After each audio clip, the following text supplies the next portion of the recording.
Hello everyone. আজকে আমরা চলে গেছিলাম শিলিগুড়ি থেকে মাত্র 30 কিলোমিটার দূরে একটি জায়গায়।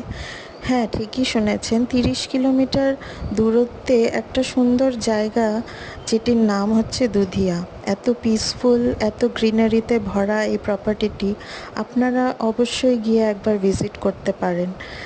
এত পছন্দ হয়েছে, এত শান্ত পরিবেশ। আমাদের শহরে এই জিনিসগুলো খুব একটা দেখা যায় না। তবে এখানকার অ্যাম্বিয়েন্সের কথা বলি তো খাওয়ার কথাটাও বলতে হয়। আমরা ফার্স্টে নিয়েছিলাম দার্জিলিং টি ক্রিস্পি চিকেন ফ্রাইস, যেটা মেয়োর সাথে আমাদেরকে সার্ভ করা হয়েছিল। আর নিয়েছিলাম ভেজিটেবল মোমো, যেটা একটা টমেটো আর লঙ্কার চাটনির সাথে দেওয়া হয়েছিল আমাদের। খুব জুসি, খুব ভালো খেতে, খুব টেস্টি খেতে। আমার মেয়ে ভীষণ এনজয় করেছে আজকে। আর মাটন থালি নিয়েছিল আমার হাজব্যান্ড। এই একটা দিন কাটালাম আজ।